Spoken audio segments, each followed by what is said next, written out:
Mad Max, the 1979 Australian film made by a first-time director that took American cinema by storm and changed filmmaking forever. George Miller was an Australian doctor that dreamed of making movies. The problem was, Australia didn't have a very large base of filmmakers due to the overwhelmingly harsh restrictions of the government. Today there's no industry in this country making feature films. We rank with Ecuador and Iceland, which, like us, are among the great non-filmmakers. The Australian Censorship Board was incredibly oppressive at the time. That is until Don Chipp was brought in as the Minister for Customs and Excise in 1971. Chipp brought the R rating to Australia, and with that, opened the floodgates for Australian movie makers to create racy content beyond anything the country had previously seen. This kicked off a wave of Australian exploitation films, or ozploitation. With action movies like Stone and The Man from Hong Kong being released, Miller knew now was the time to make his film. He was working as an emergency room doctor at the time, and saving up for the production. After watching the 1975 post-apocalyptic film, A Boy and His Dog, as well as the insane action sequences of director Brian Trenchard Smith, he began writing a post-apocalyptic revenge film. While in the ER, he saw lots of car wrecks, which influenced him to add a heavy focus on automobile carnage. After amassing roughly $350,000, he hired first-time director of photography, David Egby, and began to work on the film. Miller co-wrote the film with James McCausland. Before filming, George Miller did tons of location scouting to find the best desolate places in Australia. The scenes were all shot on location, which was mostly areas in and around Melbourne, Australia. The Hall of Justice was an old sewage plant. The house on the hill was abandoned. The crew cleaned it up and brought in some furniture to make it look lived in. 21-year-old Mel Gibson was attending the National Institute of Dramatic Arts, or NIDA, in Australia.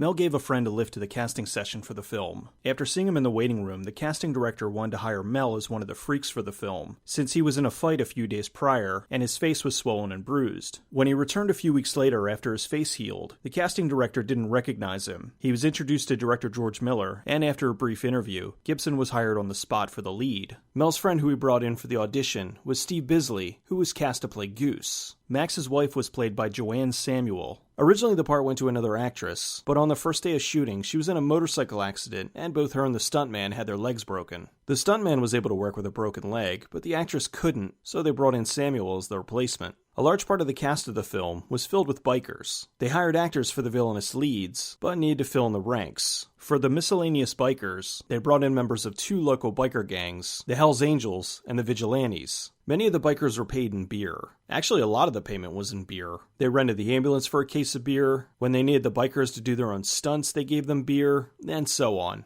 About a month before filming, the motorcycle company Kawasaki donated dozens of motorcycles to the film. They were all late model demo units. In that time, the actors and the bikers got used to them and formed a makeshift gang complete with its own hierarchy. There was no wardrobe for the bikers, so they wore their own clothes. Now with everything lined up, filming was underway, with a first-time director, first-time DOP, and first-time leading man. With high expectations and a low budget, they had to be creative in order to stretch their funds. Since they were all new at this, there was a lot of improvising on the set. Not with the dialogue, but with the shooting. Miller called it B-movie filmmaking with A-movie aspirations. The MFP were written to have leather outfits, but they couldn't afford them. The wardrobe department made their outfits out of vinyl, which on film looked like leather. Mel, being the main character, was the only actor to actually have a leather costume. They only had 3 MFP cars for the production. They were used and reused so much that there were some scenes where the paint was still wet while they were filming. The cars were Ford Falcons, which were ex-police cars. Max's Interceptor was a modified Ford Falcon. The Knight Rider's car was a repainted taxi. For Knight Rider's death, they hooked up a Navy-grade rocket to the back of the car. When it fired off, it pushed the car with such pressure, it moved off course and veered towards the crew, completely missing where it was supposed to crash. They needed signs and props for a milk bar, but didn't have it in the budget. The art director stole some signs and milk crates from a local milk bar. After they shot the scene, he snuck back the next morning and returned them. When Mel's waking up from a nightmare, a light's shining in his face. This was done in a very low-tech way by cutting a hole in a shoebox and shining a light through it. The amputated hand was a $5 joke shop prop that they smeared with pork to attract the dog. For some of the scenes, to make the vehicles appear to go faster, they undercranked the camera, giving the illusion of speed. To capture the aggressiveness of the vehicles, they shot many of the scenes low to the ground with a wide-angle lens. They mounted cameras on the cars, and some scenes were filmed mere inches away from the camera. For the scene where Goose was speeding away on his motorcycle, the cameraman sat behind the driver and held a camera in front of him to get the speedometer in frame. For Goose's bike accident, the stuntman flew 87 feet through the air. and they probably compensated him with beer. They paid a truck driver $50 and a case of beer to run over the toe cutter's bike. He didn't want to mess up the front of his truck, so they took a piece of sheet metal and painted it like the front so it wouldn't damage his truck. The art department created a rig with spring-loaded eyes inside the helmet to show toe cutter's eyes bugging out of his head before he got run over. They needed another car for a major wreck, but didn't have it in the budget. Miller donated his old van to be trashed. They removed the engine from it, which is why it spins out so dramatically.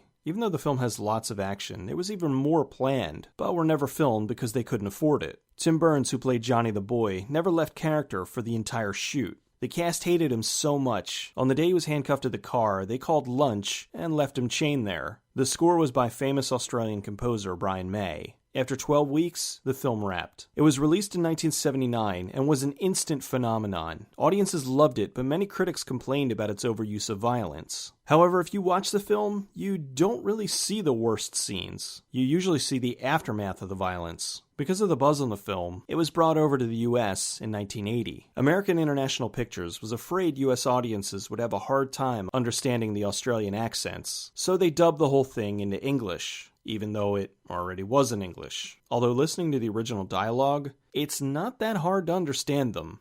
Oh, it feels good. After 3 days, I feel so good. Oh, that feels good. After 3 days, that feels so good. The actors were annoyed that an entire audience was seeing the film without their performance. Still, the film was a smash hit in the US and went on to gross $99 million theatrically. Mel Gibson became a huge star and was the first Australian actor to be paid $1 million for a single film. The influence of the movie rippled through the industry. Action films were now more visceral, and films like The Terminator, Die Hard, and Rambo were greenlit because of Mad Max. It also single-handedly started the Italian post-apocalyptic genre. Scores of movies with armored cars, motorcycle gangs, and outlandish stunts poured into the grindhouse theaters. Even now, the film's still influencing movies. Australian director James Wan and Australian actor-writer Leigh Whannell grew up watching Mad Max. The end scene where Max handcuffed Johnny the Boy to the wreckage directly influenced them to write the foundation of the film that would eventually become Saw. The chain in those handcuffs is high tensile steel. It'll take you 10 minutes to hack through it with this. Now, if you're lucky, you can hack through your ankle in 5 minutes. He doesn't want us to cut through our chains.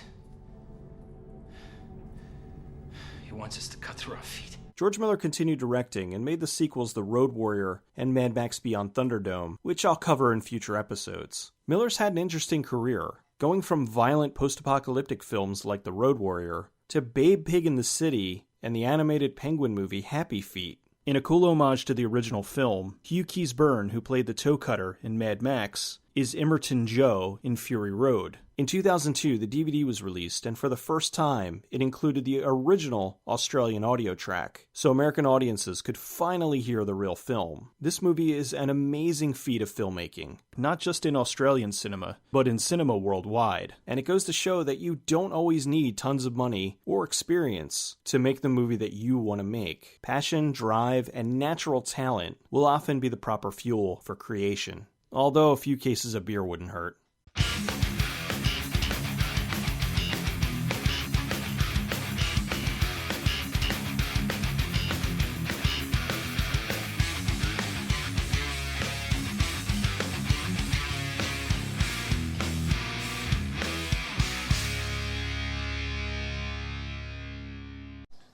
Change the subject. Hold it! I was... Right there! I hate guns. Old lady,